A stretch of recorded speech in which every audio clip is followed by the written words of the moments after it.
같이 읽겠습니다. 시작. 우리가 이렇게 말하는 것이 우리 자신을 지켜 올리는 말을 늘어놓는 것입니까? 아니면 어떤 사람들처럼 우리가 여러분에게 보일 추천장이나 여러분이 주는 추천장을 필요로 하는 사람들이겠습니까? 여러분이야말로 우리를 참고하여 주는 추천장입니다. 이것은 우리 마음에 적혀 있습니다. 모든 사람이 그것을 알고 읽습니다. 여러분은 분명히 그리스도께서 쓰신 편지입니다. 우리는 그것을 작성하는데 봉사하였습니다. 그것은 먹물로 쓴 것이 아니라 살아계신 하나님의 영으로 쓴 것이요 돌판에 쓴 것이 아니라 가슴판에 쓴 것입니다. 우리는 그리스도로 말미암아 하나님께 확신을 가지고 있으므로 이런 말을 합니다. 우리가 이런 일을 할 수 있는 자격이 우리에게서 났다고 생각하지 않습니다. 우리의 자격은 하나님에게서 납니다. 하나님께서 우리에게 새 언약의 일꾼이 되는 자격을 주셨습니다. 이 새 언약은 문자로 된 것이 아니라 영으로 된 것입니다. 문자는 사람을 죽이고 영은 사람을 살립니다. 아멘. 설교를 위해서 기도하겠습니다. 하나님 아버지, 고린도 후서를 쓴 그 당시에 성령님께서 감동을 주셔서 그런 상황 가운데 필요한 하나님의 말씀을 주신 것처럼 오늘 이것을 읽는 이 시대, 이 상황에서 사는 우리들에게도 성령님께서 동일한 감동으로 나에게 필요한 부분들, 내가 고쳐야 될 부분들, 내가 붙들어야 될 부분들을 말씀하여 주시옵소서. 우리는 그것을 듣고 또 따르는 저희가 되기를 소원합니다. 예수님의 이름으로 기도했습니다. 아멘. 자리에 앉으시기 바랍니다. 설교 시간을 돼서 이렇게 보니까 굉장히 반가운 얼굴이 한 분 와 계시네요. 영국으로 가셨던 신태수 형제님, 노란 셔츠 샤넬 맞죠? 마스크 써서 긴가민가하지만 같이 가족은 저쪽 뒤에 있나 보죠? 이수진 자매님 같이 왔는데 잠깐만 일었습시다. 5년 정도 만에 영국에 또 한국 방문했는데 희은님, 희성님 네, 반갑습니다. 자리에 앉으셔도 됩니다. 네, 코로나 이게 지낼 때 영국이 제일 먼저 고생했잖아요. 그래서 신태수 형제님과 생각 많이 하면서 그때 생각을 할 때보다 기도했습니다. 힘들 때 잘 견딜 수 있도록 기도했는데 반가운 얼굴, 너무 반갑네요. 오늘은 이제 계속해서 고린도 후서를 강의 설교로 순서에 따라서 하는 중에 오늘 3장의 부분을 맞이하면서 여러분이 우리의 추천장입니다 라는 그런 제목으로 하는 말씀을 증거하려고 합니다. 보통 이제 한국하고 미국하고 취업 문화가 비슷한 것도 있지만 조금 글쎄 제가 좀 현실을 모르고 잘 틀리게 이야기할 수도 있습니다. 나는 한국보다는 미국에서 추천서의 비중이 훨씬 더 큰 거라고 저는 알고 있습니다. 미국 같은 경우 뭐 이제 아무리 학력이 좋고 성적이 좋고 뭐 이렇게 다 해도 마지막에 추천서 꼭 레퍼런스 2개 정도는 받아오라라고 하는데 그 추천서를 써준 사람이 어떤 사람이냐, 그 사람이 어떤 내용을 썼느냐가 그 취업이나 여러 가지 당락에 굉장히 큰 영향을 미칩니다.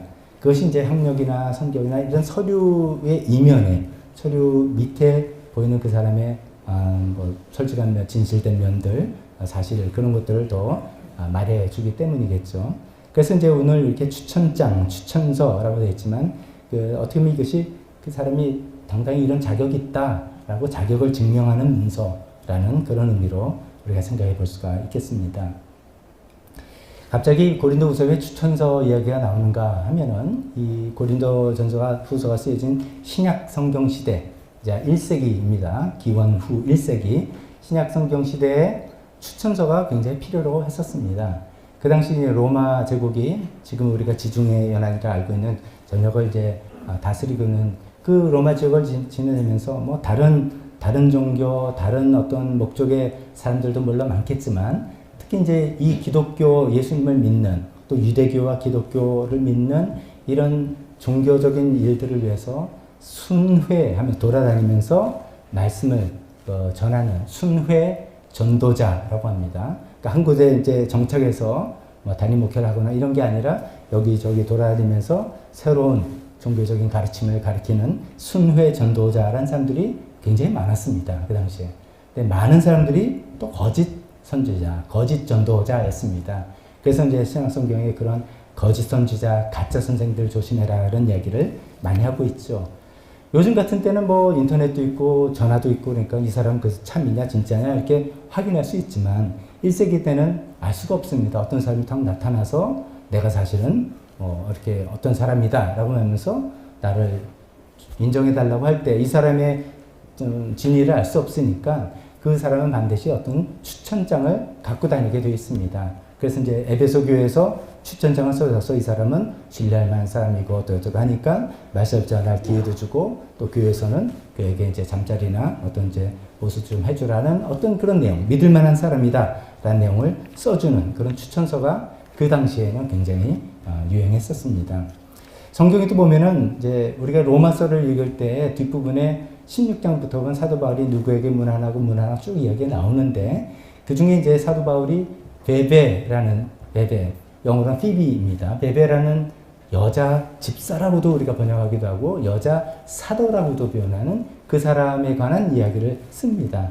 즉 그게 이제 이 사람을 추천한다는 뜻입니다. 이 사람이 이제 로마 교회 당신에게 갈 텐데 정말 그리스도 안에서 신뢰할 만한 훌륭한 사람이다. 이 사람 잘 대접하고 그 사람을 통해서 어떤 일들을 잘 하면 좋겠다라고 하는 그 추천의 내용이 로마서 안에 일부 있습니다. 또 한 예로는 우리가 지금 고린도 전서를 쭉 살펴봤을 때 사도 바울과 함께 아굴라와 브리스길라 부부가 고린도 교회를 개척했다 그랬지 않습니까?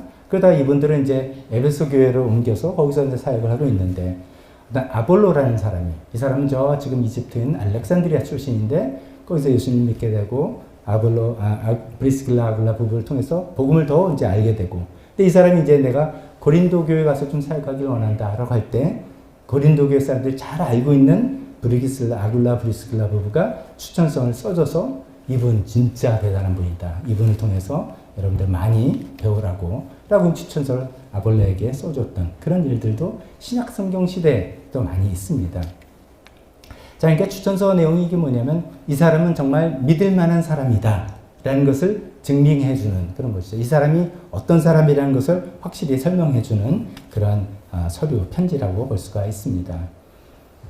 문제는 이제 고린도 교회가 사도 바울한테 추천서를 요구했다는 겁니다. 지금 이야기가 나오는 게 고린도 교회가 사도 바울에게 당신 여기 오려면 당신도 어디 가서 추천장을 좀 받아오셔 라고 이야기했던 것입니다. 그러니까 아무것도 이제 성경을 모르는 분들은 뭐 그럴 수 있지라고 생각하지만 우리가 이제 고린도 전서도 쭉 살펴봤고 그래서 성경을 좀 아시는 분들은 야 이거 좀 심했다.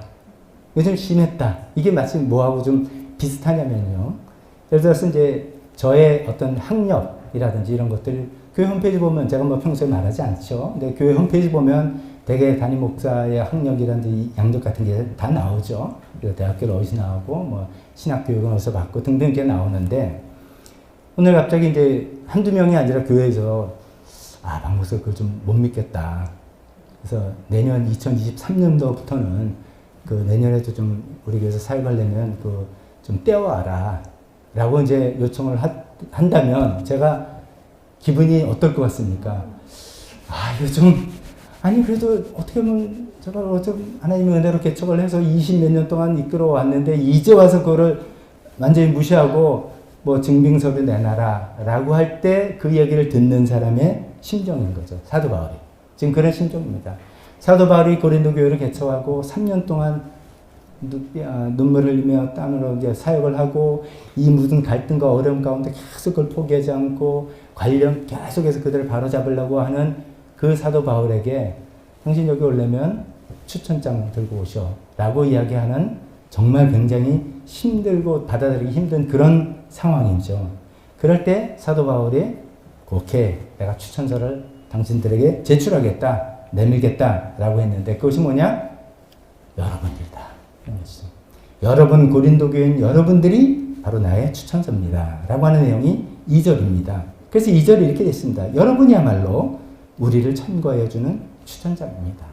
내가 나의 추천장을 위해서 내가 에베소 교회에서 떼오는 거나 다른 어떤 교회에서나 아니면 사도 베드로를 통해서 받아오는 게 아니라 여러분들이 내가 어떤 사람인지를 확실히 보여줄 수 있는 그런 추천장입니다.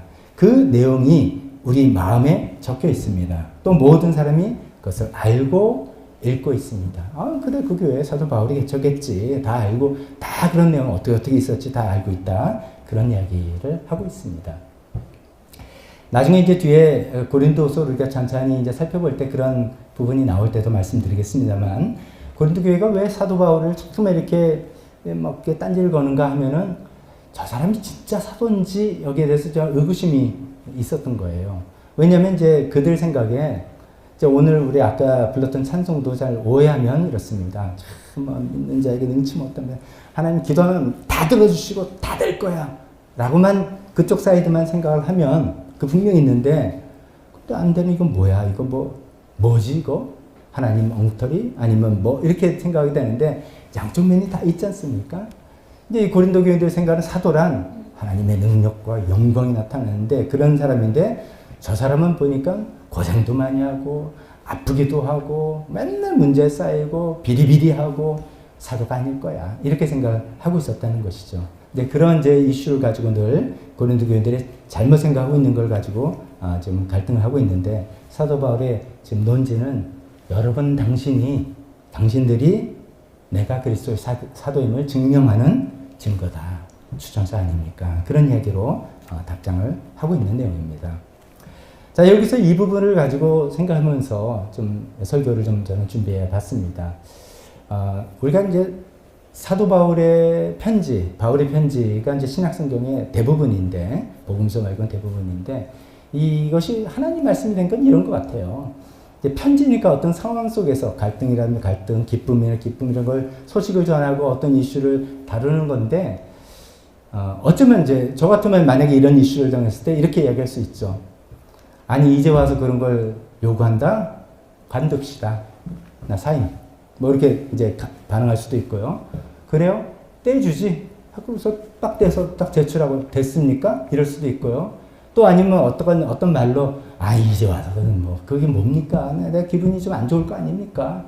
왜 그러십니까? 뭐가 문제? 뭐 이렇게 이제 말로 풀 수도 있고, 이렇게 하면은 그거는 그냥 풀어나가는 일상인데, 이런 이야기들이 성경이 된 이야기는 사도 바울이 이 이야기를 하나님의 말씀에 근거해서 하나님의 뜻에 근거해서 대응을 하고 있다는 것이죠. 그러니까 우리는 바울이 지금 이런 대응을 했다가 중요한 게 아니라 왜 그런 대응을 그런 생각을 했느냐, 이게 이제 하나님의 뜻인 거죠. 이거를 우리가 듣기를 원해서 오늘 성경을 읽는 건데, 그 내용을 통해서 이런 거기 때문에 이렇게 이야기하는구나 라고 생각할 수 있는 겁니다. 이런 거는 뭐냐면 이 말씀입니다. 우리 삶의 열매가 한 사람의 사역 혹은 한 사람의 삶을 평가하는 기준이 된다는 것입니다. 즉 학력이나 성적이나 규모나 어디서 사역하나 이런 것들이 아니라 그 사람이 이룬 삶의 열매들, 사역의 열매가 그 사람을 평가하는 올바른 평가 기준이 된다라고 사도 바울은 생각하면서 이런 대답을 했다는 것입니다. 그 말씀은 무슨 말이냐면 이거죠. 우리가 이제 어떤 목회자를 평가할 때나 저희는 이제 교회니까 사회 말고 이제 교회 세팅으로 말씀드리겠습니다. 이럴 때 이렇게 평가할 수 있습니다. 저는 이제 예를 들어서 제가 언젠가는 은퇴하고 또 우리가 후임 목사님을 청빙하고 하는 그런 과정을 걷게 되겠죠. 그럴 때 지금 이제 서류를 제출하면 학력 거기에 나올 것이고, 그다음에 그 사람이 어떤 사역의 경험이 있었나, 대학부 사역을 했던가, 청년 사역을 했던가, 아니면 장년 사역을 했던가, 또 얼마나 규모 크의 사역을 했나, 20명을 대상으로 사역한 분과 300명을 대상으로 한 건 또 규모가 다르죠. 그런 것도 볼 수 있겠고, 근데 또 더 관심 있는 건 저분이 그 사역을 해서 좀 이게 잘 됐나? 이걸 보고 싶죠. 근데 이거는 이제 서류에는 잘 안 나타나니까 이리저리 좀 알아보고 싶고, 등등 이런 거죠. 근데 되게 이제 이런 게 다 숫자예요, 숫자. 어디서 했나? 서울인가? 수도권인가? 강남권인가? 등등. 교회는 규모는 어떻게 되나? 교인은 몇 명인가?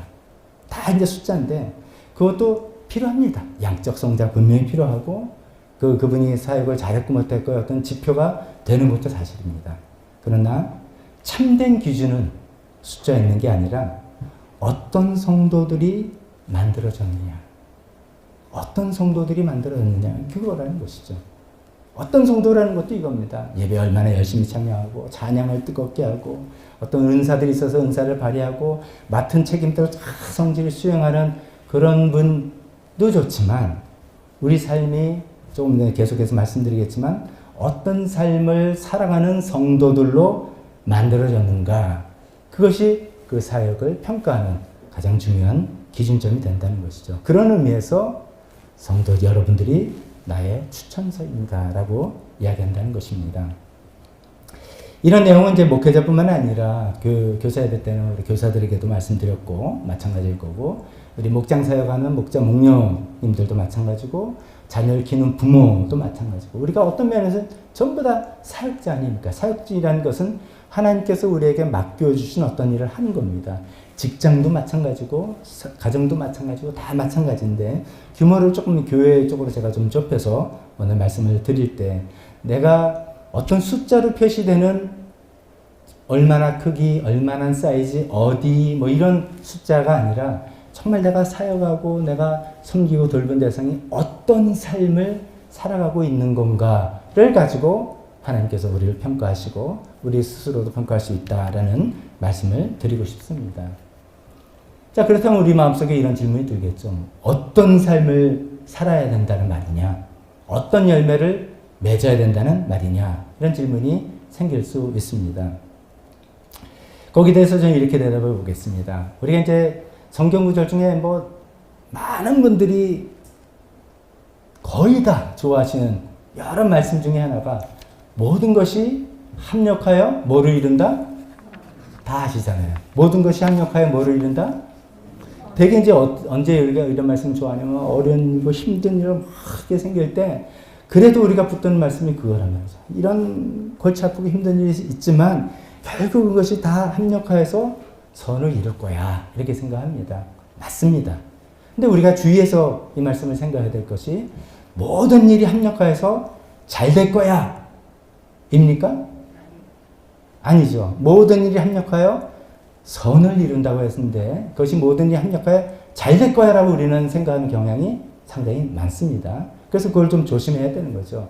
그러면 잘 될 거야가 아니었어? 선을 이루는 거였어? 그러면 그 선은 뭐를 말하는 거야? 이걸 또 우리가 생각해낼 수 있어야 되겠죠. 그 선은 이 말씀이 있는 로마서 8장 28절 29절에 계속해서 이렇게 이야기하고 있습니다. 하나님의 뜻대로 부르심을 받은 사람들에게는 모든 일이 서로 협력해서 선을 이룬다는 것을 우리는 압니다. 그러면서 계속해서 하나님께서 미리 아신 사람들을 택하셔서 자기 아들의 형상과 같은 모습이 되도록 미리 정하셨다. 그러니까 하나님께서 모든 일을 다 쓰셔서 이루실 선이라는 것은 뭐냐면 저와 여러분 한 사람 한 사람을 예수님을 닮는 사람을 만들어 나가는 것이라는 겁니다. 여러분 이거 아멘입니까? 이것이 무슨 뜻이냐면요. 우리가 정서적으로 건강한 그리스도인에서 제가 말씀 많이 들었던 것처럼 우리가 정말 이거를 한번 믿어보는 겁니다. 우리 인생에서 일어난 모든 일들, 좋은 일, 나쁜 일, 기쁜 일, 슬픈 일, 뭐 오만 일들은 이건 전부 다 과정이고 도구다는 거죠. 뭐를 위한? 우리를 오늘 말씀에는 예수님을 닮는 사람을 만들기 위한 과정과 도구라는 것을 정말 우리가 믿는다면 힘든 일 겪으면 힘들죠. 그렇지만 힘든 것에 그냥 낙심하고 주저앉지를 않게 될 수 있는 이유가 그럽니다. 이거는 과정이야. 이거는 도구야. 그러면서 나 이거를 지나가면 하나님께서 나를 이루시는 뭐가 있는 거야. 라는 마음으로 힘을 얻게 되는데 로마서 8장 오늘 말씀에는 그것이 다 우리가 예수님을 닮는 사람이 된다는 것입니다. 다시 이 말씀을 정리해보면 하나님께서 우리를 구원해 주시고 하나님께서 우리를 불러주신 목적은 또 우리가 어떤 교회 사역이나 어떤 목장 사역이나 뭐 등등 이런 사역을 하는 목적은 우리가 섬기는 사람들을 예수님을 닮는 사람으로 만들어 나가기 위해서인 거다라는 그 말씀입니다. 자, 여기까지 정리되셨으면 그럼 어쩌면 또 질문이 생길 수 있습니다. 예수님을 닮는 거는 뭐야? 예수님을 닮는다는 건 뭐야? 뭐, 난 여자인데, 뭐 이런 생각에서부터. 그럼 장발머리를 길러야 되나? 이런 이제 좀 웃으라고 제가 말씀드린 겁니다. 예수님 닮은 거는 내가 예수님을 닮아가는지 아닌지 어떻게 알지? 이런 생각을 해보는 것이죠. 그러면 예수님을 닮는다는 것은 예수님의 삶을 특징 지어주는 것들이 좀 내 삶에서 나타나는 겁니다. 예수님의 삶을 특징 지어주는 게 여러분 뭐가 있습니까? 사랑하실 거예요, 사랑. 또 뭐 온화함, 뭐 이런 거 있어요. 나는 온유하고 겸손하고, 또 말씀 끝내주게 하시는 거, 뭐 이런 것도 있고요. 뭐 철저한 희생 이런 것도 있고요. 여러 가지 있습니다. 여러 가지 있는데 저는 이제 그런 것들 다 포함하기도 하면서 딱 두 가지로, 사실 이게 생명의 삶 때 여러분들이 다 나눴던 공부했던 그 내용 두 가지를 가지고 말씀드리겠습니다. 예수님의 삶을 특징 짓는 것을 두 가지만 꼽으라면 첫째는 순종이요, 둘째는 섬김입니다. 첫째는 순종입니다. 빌립보서 2장 5절에 나온 것처럼 여러분 안에 예수 그리스도의 마음을 품으라고 하면서 예수님은 이렇게 설명하죠. 하나님의 모습을 지니셨으나 하나님과 동등함을 당연하게 생각하지 아니하고 오히려 자기를 비워서 종의 모습을 취하시고 사람과 같이 되셨습니다. 그 이유는 뭐냐면 그는 사람의 모양으로 나타나셔서 자기를 낮추시고 죽기까지 순종하셨다. 하나님이신데, 하나님 똑같은 동급인데 아버지 하나님, 성부 하나님께 순종해서 성부 하나님의 뜻에 순종한 거죠. 우리 인간들을 구원하기 위해서는 죄값을 치러야 되는데 인간의 몸으로 죄값을 치러야 된다는 것을 아시고 인간으로 오시기로 하나님 그 뜻에 순종해서 오셔서 모진 고생 다 하시고 결국 십자가에 죽기까지 하셨다는 것이죠. 그래서 예수님의 삶의 특징 있는 거 하나라면 순종입니다. 순종. 이 순종은 이런 거죠. 이해가 잘 되지 않아도 하는 게 순종입니다. 그 따라 하면은 불편합니다. 때로는 손해가 됩니다. 그래도 하나님 뜻이니까 하는 것이 순종입니다. 정말로 하기 싫지만 또 할 수 없을 것 같지만도 하나님 뜻이기 때문에, 하나님 명령이기 때문에 하는 것이 순종입니다. 예수님의 삶의 특징은 그런 순종이 있었다는 것입니다. 예수님의 삶의 특징 두 번째 이야기한다면 섬김입니다. 여러 차례 말씀드렸죠. 마가복음 10장 45절. 인자는 섬김을 받으러 온 것이 아니라 섬기러 왔으며 많은 사람을 구원하기 위하여 치를 몸값으로 자기 목숨을 내주러 왔다. 예수님께 인터뷰를 해서 당신이 이 땅에 오신 이유는 뭡니까? 라고 하면 예수님은 한마디로 이렇게 이야기하실 겁니다. 섬기러 왔다. 예수님께서 우리의 십자가에 죽으심, 희생, 사랑 이렇게 이야기하지만 예수님 입장에서는 그건 섬김의 연장선이야. 우리 인간들을 섬기는 것에 섬기는 방편으로 섬김의 연장선에서 십자가에서 목숨까지 내주셨다는 것이죠. 그러니까 이런 것을 생각해보면, 예수님과 섬김을 생각해보면 이런 거죠. 우리가 예수님을 닮으면 닮을수록 더욱더 하나님의 뜻에 순종하는 사람이 되고, 예수님을 닮으면 닮을수록 점점점 이웃을 섬기는 사람이 되는 것입니다. 거꾸로 우리가 하나님께 순종하는 것이 없고 이웃을 섬기는 게 없다면 아무리 다른 신앙생활에 어떤 요소가 있다 해도 예수님을 닮는 사람은 아니라는 그런 말도 되겠죠. 예수님의 삶의 특징을 순종과 섬김이라고 짚고, 이것이 우리 삶에서 나타날 때 예수님을 닮는 사람이 된다라고 생각하면 이렇게 볼 수도 있습니다. 성격은 좀 이상해도, 여러분 어떻습니까? 성격은 좀 이상해도 저분이 하나님에 대한 순종이 있고, 그래서 참, 나는 하는데 진짜 감동이 된다. 야, 저렇게 하나님께 순종하는 사람이 있구나. 또 정말 사람들 섬기는 사람이 있다. 그럼 예수님 닮는 사람 아닙니까? 아니, 기질이 좀 괴팍해도, 또 우리가 흔히 얘기하죠. 인상이 좋아야죠. 인상은 어떻게 해요? 타고난 거. 그거 상관없다는 거예요. 성격과 인상과 기질 그런 거 좀 어떨지라도 우리 삶에 정말 저 사람을 보니까 하나님께 순종하는 순종의 모습이 있고, 다른 사람들을 섬기려는 섬김의 모습이 있다. 점점점 그것이 참 강하다 하면 우리는 저분은 정말 점점 예수님을 닮아가는 분이구나. 이렇게 우리가 말할 수 있는 것이죠. 어쩌면 우리 교회의 목표가 이것입니다. 우리 성도님들이 예수님을 닮아가서 예수님께 순종하고, 아니 여전히 욕심 부리고 그런 거 있을 수 있습니다. 예수님처럼 항상 온화하게 이렇게 아닐 수도 있습니다. 그러나 그런 것도 있지만 딱 보면, 그래, 저분은 하나님께 순종하는 분이야. 그래, 저분은 정말 섬기려고 애쓰신 분이야. 그러면 되는 거죠. 그런 분들이 교회에서 자꾸만 생겨나가는 것이 교회 사역의 목표라는 것입니다. 그래서 어찌 보면 이제 목회자인 저한테 이런 것이죠. 제가 목회를 잘했나 못했냐는 성도님들이 교회 열심히 나오고 뭐 하고 하는 거 다 필요하지만 그런 거를 통해서 하나님께 점점점 순종하는 사람, 서로 이웃에게 섬기는 사람이 되어갈 때 저는 성공한 목회를 한 것이죠. 왜냐하면 교인들이 목회자의 추천서이기 때문이라는 것입니다. 이것은 목사만이 아니죠. 우리가 목장 사역을 하시는 목자, 목녀님들에게도 마찬가지입니다. 목자, 목녀님들만이 아니라 대부분이 다 목원이니까 같이 들어보면 좋겠습니다. 우리가 목장 사역을 하면서 목원들이 점차 하나님께 순종하는 삶, 그게 뭘 알 수 있냐면 우리가 삶 나눔을 통해서 보면 알잖아요. 나 하나님께 순종하기 위해서 욕심 좀 내려놨다. 하나님께 순종하려고 뭐 좀 손해봤다. 뭐 포기했다. 뭐 이런 것들이잖아요. 그게 우리 나눔에 늘 하나님께서 이렇게 해서 잘해줬어요. 이것만 있는 게 아니잖아요. 그러니까 하나님께 순종하는 삶을 살아서 그런 감정들이 좀 나오고 내 섬김을 받기만 하는 게 아니라 저도 좀 어떤 역할을 할게요. 그래서 섬기기도 하고 이렇게 나갈 때 그 목장 사역은 성공한 것입니다. 반대로 목장에서 이야기하는 것이 늘 좋은 이야기, 잘된 이야기 이런 얘기만 그래서 감사한 거 참 좋습니다. 그렇지만 늘 우리의 성장은 어려울 때 그것을 극복해 나가고 하나님께 순종할 때 나가는 그게 성장이죠. 그런 걸 없고 또 늘 섬김을 받아서 우리 목장 너무 좋아요. 왜 그런가 하면 우리 목자 목녀님들이 그렇게 섬겨줘요.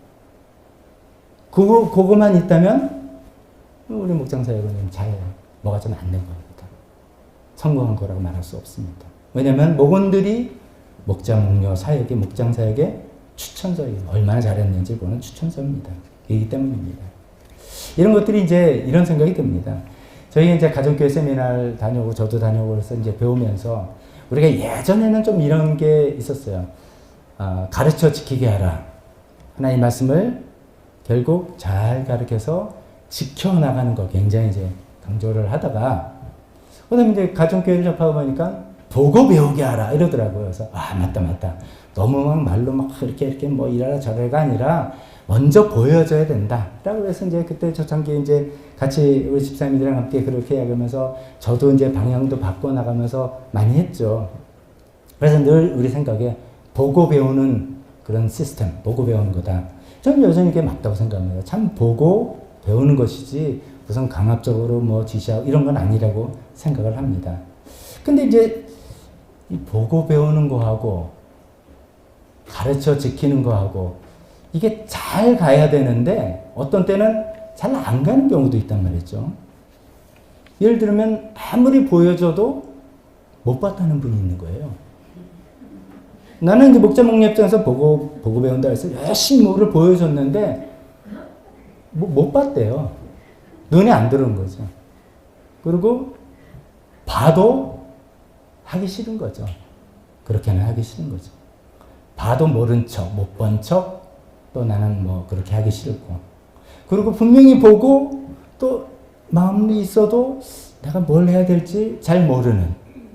아니면 뭘 좀 할까 생각이 들어도 내가 이렇게 해도 되나 조심스러운.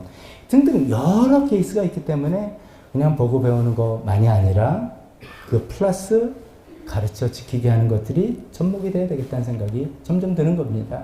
그래서 먼저 물론 목자 목녀들이 또 목사 저부터 하나님께 순종하는 본을 보이고 섬기는 본을 보이고 그런 걸 한 다음에 우리 고울은 예수님처럼 순종하고 섬기는 사람을 만드는 거니까 충분히 보인 다음에 어떤 역할도 맡겨보고 제안도 해보고 맡겨보면 그것을 잘하도록 또 이렇게 좀 격려도 하고 코치도 하고 하면서 점점점 우리 목장 안에서도 정말 하나님께 순종하는 게 정말 힘들지만 이것이 정말 맞다라는 간증들이 나오고 또 많은 사람들이 서로 섬기고 그래서 섬김이 좀 넘쳐나서 다른 분들한테도 이제 흘러나가고 이런 것들이 될 때 정말 저 목장 정말 잘한 것이다 라는 그런 하나님의 칭찬이 있으리라 믿습니다.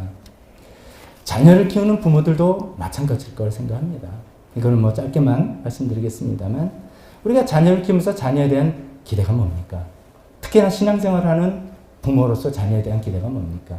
어쩌면 이럴 수 있습니다. 내가 신앙생활 열심히 하는 걸 통해서 우리 자녀들 잘 되는 거. 우리 자녀 잘 되는 건데 뭔가 하면 뚜껑을 열어보면 좋은 직장 얻고 좋은 배우자 만나고 세상에서 인정받고 뭐 좀 이런 거. 야, 그걸 위해서 내가 열심히 엄마 아빠 기도하고 희생해서 우리 자녀들 잘 되는 거. 저도 바랍니다. 그것이 마다할 사람이 어디 있겠습니까?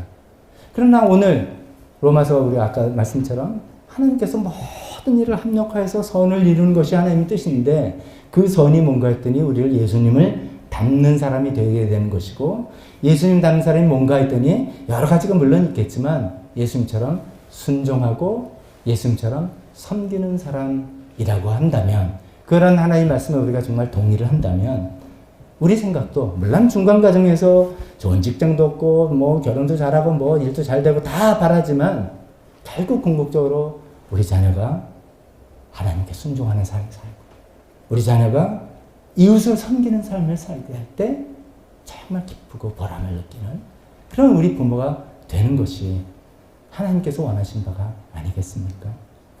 자녀는 부모의 추천서이기 때문입니다. 우리가 얼마나 자녀를 잘 키웠는지 증명해주는 그런 추천서이기 때문인 것이죠. 사실상 우리 모두가 하나님의 사역자입니다. 사역은 아까도 말씀드린 것처럼 하나님께서 우리에게 어떤 일을 맡기신 거죠. 그 사역자인데 우리가 그 일을 잘했는가 못했는가를 하나님께서 평가하는 기준은 그 사람이 네가 사람들을 어떤 사람으로 만들어냈는가 하나님께 순종하는 사람으로 만들어냈는가 하나님 예수님처럼 이웃을 섬기는 사람으로 만들어냈는가 이것이라는 것입니다. 자, 근데 이제 우리가 남을 그렇게 만들기 이전에 우리 자신이 그렇게 되어야 된다는 거 또 우리가 생각해야 되지 않겠습니까? 남들을 뭐 예수님처럼 만드니 예수님 닮는 사람 만드니 뭐 순종이니 섬김이니 하기 전에 나 자신이 이건 사역자고 아니고 뭐 나는 뭐 내가 어떤 역할을 맡고 안 맡고를 떠나서 나 자신이 먼저 예수님 닮는 사람이 될 책임이 있는 사람이니까 나 자신이 순종과 섬김의 사람이 되어야 되는데 좀 한번 생각해 봅시다. 순종에 대해 생각해 봅시다. 여러분들이 마지막으로 하나님께 순종한 때가 언제였습니까? 이건 정말 내가 하나님께 순종해야 되겠구나 하고 딱 내려놓은 그때가 언제입니까? 하나님께 순종하느라 뭐를 포기할 때, 하나님께 순종하기 위해서 정말 마음에 내키지 않지만 억지로 무엇을 한 때, 하나님께 순종하기 위해서 생전에 나 안 해봤지만 하나님 원하시니까 내가 해보겠다 라고 할 때가 언제였습니까? 하나님께 순종하기 위해서 정말 상황이 만족하지 않지만 그냥 내가 감사함으로 받아들이기로 결심할 때, 그렇게 하나님께 여러 가지로 하나님께 순종한 때가 마지막으로 하나님께 순종을 해본 때가 언제입니까? 이게 한 5년 전, 10년 전이면 상당히 곤란합니다. 우리는 이런 순종의 삶을 매일매일 우리 삶의 현장에서 살아야 되지 않겠습니까? 또 마지막으로 이웃을 섬길 때가 언제였습니까?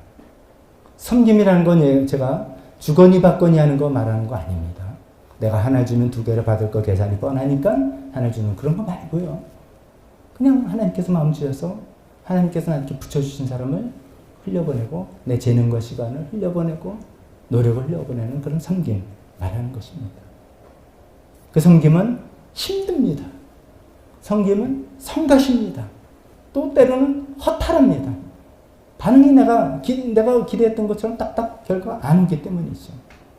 그럼에도 불구하고 하나님이 원하시니까 이 섬김을 하는 것이죠. 어쩌면 그런 것들이 식상해서 아유 나 안 할래 라고 손 내려놓고 있는지도 모르겠습니다. 그럼 우리가 예수님을 닮는 사람이라면 이 섬김의 사람을 포기할 수가 없는 것이죠. 여러분이 누구에게 섬김을 하셨습니까? 아까 말씀드린 게 내가 하나를 주면 두 개를 주는 분 섬기는 건 세상에 없던 쉬운 일이 없습니다. 이거는 뭐 득이 되는 일인데요. 그러나 정말 얄미운 사람, 밑빠진 독에 물 붙이는 사람, 그런 사람이라도 무조건 내가 일부러 찾아가서 할 필요 없지만 하나님께서 나에게 맡겨주신 사람이라고 할 때 그 사람을 섬기는 것을 계속합니다. 나가서 아무리 숨겨도 내 마음에 만족이 없다 할지라도 그 섬김을 나는 계속하는 그런 섬김을 하는 사람인가 이런 생각을 해보자는 것이죠. 이런 것들이 나하고 상관이 없을 때 상관이 없다 그러면 사실 나는 예수님과 상관이 없는 사람입니다. 예수님은 순종과 섬김의 삶을 사셨던 분이기 때문에 우리가 예수님 믿고 예수님 닮아가는 것이 하나님의 큰 목적이잖아요. 그래서 모든 일을 다 뭐 이 세상 지금 뭐 다시 코로나가 어떻게 되고 세상이 어떻게 경제가 어떻게 전쟁이나 모든 일을 통해서 합력해서 우리를 그런 예수님 닮는 사람을 만들어 나가신다고 하나님께서 하시는 것이 우리에게 알려주신 뜻인데 그 순종과 섬김은 나는 모르고요. 나는 위로받기를 원하고요. 난 뭐 도움만 받기를 원하고요. 하나님의 축복만 받기를 원하고 다 우리에게 필요하지만 그런 것을 바탕으로 해서 그런 섬김과 순종의 삶을 우리가 살아야 되지 않겠는가 그런 말씀을 드려봅니다. 지난주 한 주에 이제 설교를 이렇게 준비하면서 제 마음속이 굉장히 무거웠습니다. 왜냐면 내가 제대로 진짜 그걸 하고 있나? 물론 이제 생각해 보니까 참 마음에 감사함으로 떠오르는 분들이 있습니다. 정말 제가 너무 부족한 건 많지만 그래도 그 사역을 통해서 정말 저건 정말 하나님 순종하고 하나님 섬기는 분이지 그런 분들이 있으니까요. 감사한데 우리 교회 전체가 또 그런가 하면 또 내가 그 일을 잘하고 있나? 자신이 좀 없어지기도 하고 그렇습니다. 사실 우리 누가 이런 기준을 가지고 당신 이런 식의 추천서 어디 들고 와봐. 당신이 뭐 해서 자녀면 자녀, 교회면 교회, 목장 뭐 해서 예수님 닮는 사람 몇 명 만들었는지 이거 추천서 갖고 와보면 이게 누가 자신 있게 딱 추천서 있습니다. 내놓을 사람이 어디 있겠어요. 좀 그게 참 그래서 마음이 참 무겁기도 하고 조심스럽기도 하고 막 그랬습니다. 근데 성경을 계속 이제 설교를 준비하면서 묵상하다 보니까 이런 생각이 들었습니다. 실제로 바울에게 고린도 교회는 어떤 성격의 추천서였을까? 제가 아까 말씀드린 추천서는 나를 돋보이기 위해서 제출하는 거죠. 나 학력도 있고 있는데 나 돋보이기 위해서 내는 건데 사도 바울은 고린도 교인에게 여러분이 나의 추천서 아닙니까? 라는 이야기를 했는데 우리가 가만히 생각하면 실제로 바울에게 고린도 교회가 유리한 추천서였을까? 여러분 생각 어떠세요?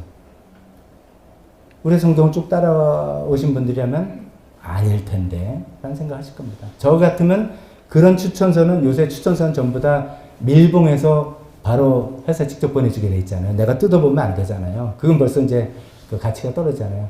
만약에 내가 볼 수 있다면 고린도 교회란 추천서는 제출 안 하는 겁니다.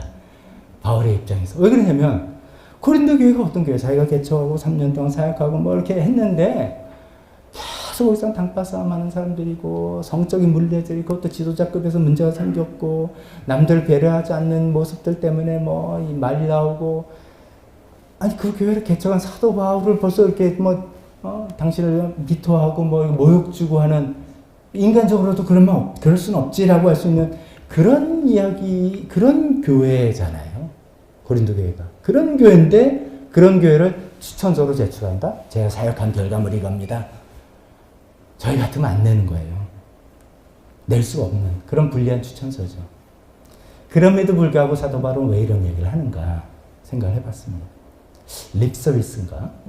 지금 우리가 문제가 있을 때 다 그냥 이빨음 소리 하는 거 있잖아요. 속으로는 무슨 놈 하는 마음이 있어도 말로는 당신 없으면 안 돼. 최고야. 뭐 그런 이야기를 지금 하는 건가요? 그건 우리가 성경으로 받아들이긴 좀 어렵지 않겠습니까? 왜 사도 바울은 그런 문제투성이 고린도 교회를 당신은 여러분이 나의 추천서입니다 라고 이야기하냐면 3절의 내용 때문에 그렇습니다. 3절에 여러분은 분명히 그리스도께서 쓰신 편지입니다. 우리는 그것을 작성하는데 봉사하였습니다. 맞다. 우리가 당신이란 고린도 교회라는 이 편지 그 내용을 작성하기 위해서 애쓰고 봉사하고 사용한 건 맞지만 궁극적으로 당신들을 이뤄나가신 것은 예수님이다 라는 생각을 확고히 갖고 있기 때문입니다. 비록 바울이 애썼지만 고린도 교회라는 편지 얼핏 이것도 우리는 그리스도의 편지입니다 할 때 무슨 러브레터인가? 뭐 이렇게 생각할 수 있는데 그게 아니라 이 추천서라는 뜻입니다. 고린도 교회라는 편지 추천서를 작성하는 실제로 한 사람은 예수님입니다. 예수님이 최종 책임자다라는 생각을 하는 것이죠. 너는 뭐냐? 그러면 바울 나는 책임을 가지고 뒤에 다음 시간에 살펴보겠지만 새 언약의 일꾼이라는 것도 너무너무나 이게 영광스러운 자리인데 새 언약의 일꾼으로서 최선을 다한 것이다 나는. 그렇지만 궁극적인 책임자는 예수님 저분이시다. 이런 생각을 갖게 된 것이죠. 어쩌면 이런 생각 때문에 과도한 부담감에서는 벗어나는 것입니다. 제가 이 말씀은 좀 조심스럽습니다. 과도한이랬습니다. 부담감을 아예 떨쳐오고 나 뭐 알아서 그건 아니죠. 책임감이 우리에게 있습니다만 과도한 책임감. 다른 사람들의 어떤 운명을 완전히 다 내 책임이라 생각할 때 이것이 아주 책임감 있고 성실한 사람 같지만 하나님을 인정하지 않는 사람입니다. 왜냐하면 고린도 교회는 그리스도께서 쓰신 편지라고 이야기하고 있습니다. 고린도 교회가 죽이 되든 밥이 되든 고린도 교회의 주인은 예수님이라는 것이죠. 예수님이 써나가시는 편지라는 것이죠. 나는 거기에 일꾼으로 쓰임받은 사람에 불과하다는 것입니다. 아까 우리가 자녀교육 이야기했지만 자녀교육도 그렇죠. 어떻게 보면 결국 우리가 뭐 아주 어릴 때야 부모들이 많이 해줘야 되겠지만 결국 자기 하나님을 만나게 해주는 거 아니겠습니까? 요게벳의 노래 알죠? 아시는 분들은 그 모세를 그 갈대상자에 넣어서 떠내보낸 엄마 심정으로 나오는 그 복음 찬송이 거기에 그 하이라이트가 있어요. 너의 참주인 대신 하나님께 너를 보낸다. 그 이제 모세의 엄마가 갈대상자에 모세를 담아서 떠내보내면서 그 심정이 그렇다는 거죠. 내가 키우는데 더 이상 키울 수 없어. 아이들 다 죽이려니까, 남자 죽이려니까. 근데 띄워보내면서 너의 참 주인 대신 하나님께 내가 너를 띄워보낸다. 그게 뭐 우리가 그 찬송 부를 때보다 뭉클해지면서 그래, 맞아. 그런 거지. 하는 거잖아요. 물론 우리가 책임을 맡아서 사역이니까 맡아서 자녀들을 정말 예수님 닮는 그래서 순종하고 섬기는 사람 만들어야 되겠지만 진짜 책임자는 자기 자신이죠. 예수님이고. 예수님을 제가 뭐 비난하는 게 아니라 실제로는 예수님과 그 사람 사이에서 일어나는 것이죠. 우리가 목원들을 뭐 보여주고 뭐 보고 배우라고 하고 가르쳐 지키라고 막 하지만 결국 책임은 진짜 책임은 자기 자신이죠. 예수님과 자기 자신에서 나오는 것이죠. 저도 목사로서 여러분에게 어떻게 하면 하려고 저도 본을 보이려고 하고 올바른 말씀을 전하려고 하고 사실 이게 제 설교자로서 내 생각, 제 생각이 막 들어가지 않고 성경대로 해보려고 굉장히 애를 저 나름대로 쓰고 있습니다. 올바른 말씀, 뭐 그냥 뭐가 효과가 있는 게 아니라 하나님 뜻대로 전해야 된다는 그 부담감 때문에 그런데 그렇게 말해서 하고 뭐 어떻게 해도 안 되면 결국 자기 책임이죠. 그리고 하나님과 그 사람의 관계인 것이죠. 그게 이거예요. 여러분 분명히 그리스도께서 쓰신 편지다. 사도 바울은 자기 열심히 노력했지만 그 책임의 모든 것을 다시 하나님께 맡기는 하나님 것이라는 것을 또 아는 그런 마음이라는 것입니다. 오늘 말씀을 좀 정리 한번 해보겠습니다. 결론입니다. 우리가 가정에서 자녀를 키우는 사역이든 목장 사역이든 저같이 교회 사역이든 어떤 부서를 맡는 사역이든 모든 것이 우리 목표는 예수님을 닮는 사람을 만들어 나가는 것이다. 예수님 닮는 사람이란 것은 순종과 섬김의 사람을 만들어 나가는 것이다. 그런 것을 또 분명히 했으면 좋겠습니다. 두 번째는 우리가 남들을 그렇게 만들어 나가기 이전에 내가 먼저 순종과 섬김의 사람이 되어야 되겠다는 것이죠. 그 단어를 다시 한번 우리 마음에 떠올렸으면 좋겠습니다. 내가 마지막으로 하나님께 순종한다고 애써본 때가 언제였지? 그거 아련하다면 내가 뭔가 지금 뭐 잘못하고 있는 거야. 하나님, 제 삶에서 제가 하나님께 순종해야 될 게 뭡니까? 또 하나님 제가 섬겨야 될 이웃이 누굽니까? 섬겨야 될 일이 뭡니까? 그런 사람이 먼저 되어갑시다. 세 번째는 우리가 최선을 다하지만 그 최종 책임은 예수님과 그 사람 사이에 있다는 것을 우리가 또 알면서 과도한 부담감은 갖지 않도록 했으면 좋겠습니다. 오늘 반주해 주실 때 오늘 설교를 통해서 하나님께서 어떤 말씀을 여러분에게 주신 게 있다면 또 그 말씀 붙들고 같이 기도하는 시간 가졌으면 좋겠습니다.